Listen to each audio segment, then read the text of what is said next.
News, with the coronavirus impacting every aspect of all of our lives, from health, work, school and travel plans.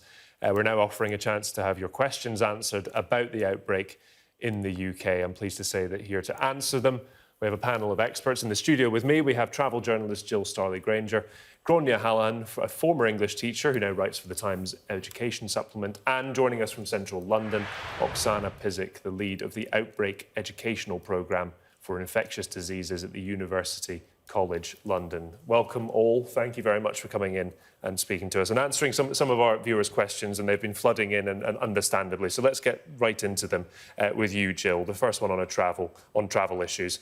Will I have to cancel, this is from Annie, will I have to cancel my trip to New York in April because of Donald Trump's travel ban? He's just announced today. Obviously, nobody ever knows what is in Donald Trump's mind at any point in time, so that's quite hard to answer. But I think in the light of what has happened, and it seems that he is extending the ban, not going back on it, so I would say there is a reasonable chance that that trip will have to be cancelled. But more importantly, even if you were to go ahead with it at this stage, there is a possibility that you might end up getting stuck in another country. So while I'm all in favor of travel in normal times, but we've sort of left that right now. Countries are shutting their borders all over the place.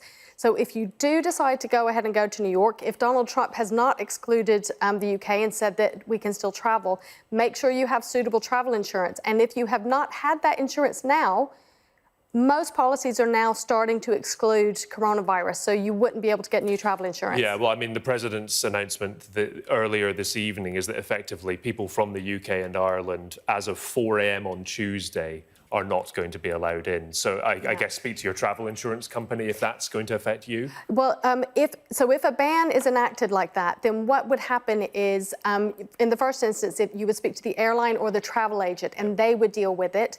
And then if the flight has to be cancelled, which it sounds like there's a reasonable chance it would. Of course, we don't know what's going to happen at the end of April. But if the flight has to be cancelled, then you would automatically get your money back. In the worst case scenario, then go to your travel insurance, and after that, you go on to your credit card for assistance after that. OK, Annie, hopefully I answered your question there. Moving to you, Gráinne, Linda has asked, if mass gatherings are stopped, which it seems like is going to be the government's announcement at the start of this week coming, what about large schools with large assemblies or lunchtimes? Any thoughts? Well, of course, because we know that what lunchtimes are like at school. You've got lots of kids all in one place, moving together, and it's ripe conditions for viruses to be spread. At the moment, we haven't got any advice telling schools to stop assemblies or to do anything with lunchtimes. However, I know from speaking to lots of teachers and head teachers that some of the decisions that schools are taking are to do things like staggering lunchtimes, so that you've got only part of the year group going out at different times, and cancelling assemblies, or perhaps having smaller assemblies in order to avoid having lots of students all in one room. OK, so I guess wait to hear and see if that applies to schools next week. Oksana, to you, someone on Twitter asking us here, a really important question, and one lots of our viewers will be asking themselves. How safe are people over 70 years old with health problems at the moment? So, of course, this depends on the severity of their health problems and the type of comorbidities that they have. It is understandable that so many people are going to be so anxious, given the fact that every day potentially the advice might change based on the real-time data as the disease spreads.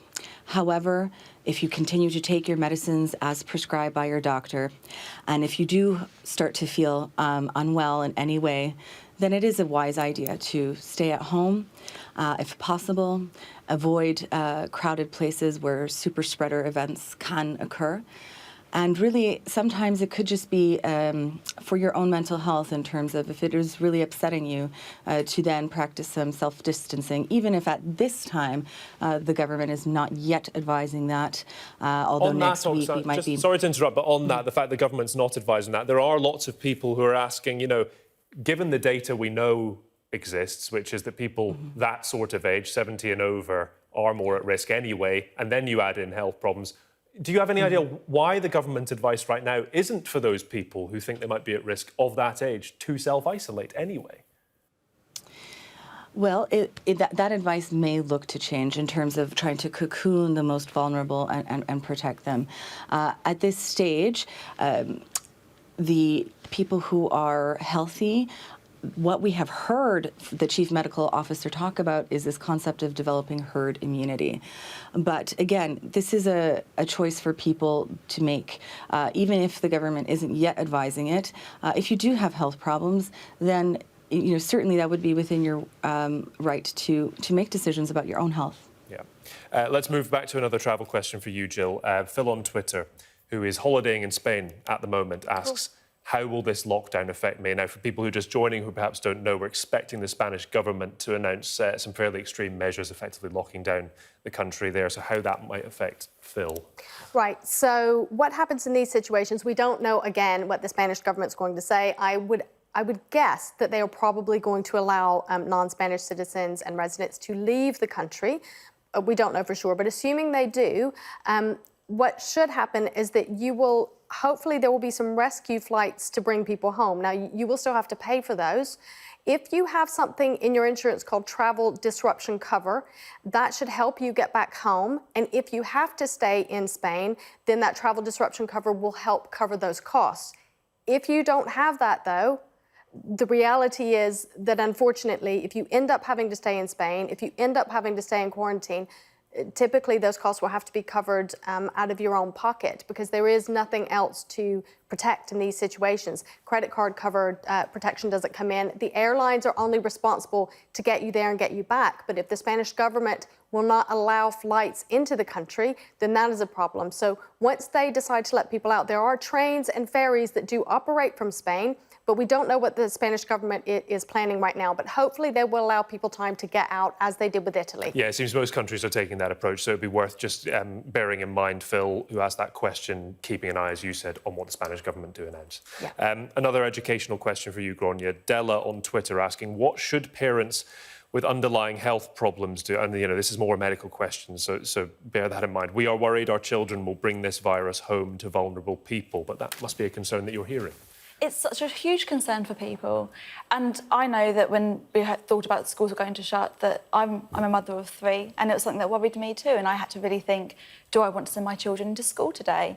However, the advice at the moment is that we continue to send children into school. And the trouble is that if we take kids out too early, and it's before the time that we should, that we will be isolating for too long, and people will be leaving their houses at the wrong time, and that would be an awful thing to happen. So at the moment, the advice is to send in, and that's the advice that we have to follow. OK. Back to you, Oksana. A question that's come in here. I've read that HIV antiretrovirals are effective in combating coronavirus symptoms. Is that true?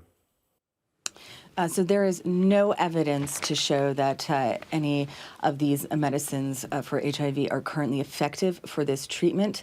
However, the WHO is working with other groups to run clinical trials in China about potential other treatments that can work.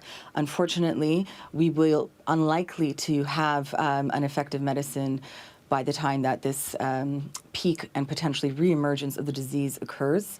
Gilead and others have drugs like remdesivir, which have mixed results at best. So unfortunately, right now, there is nothing that we can use with sound safety and evidence at this time. Yeah, and I think it's really important you've said that, and important to remember, you're asking that question out of very good faith, of course, about HIV antiretrovirals, but there will be some misinformation circulating, and it's important to hear from experts, people who know what they're talking about, when that information is wrong. And as Oksana said, there's no evidence whatsoever for that at this point in time. We're going to take a short break. Oksana, Jill and Grania staying here to answer more of your questions in a few moments' time.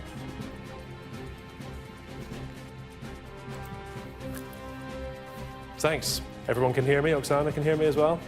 Great. Good.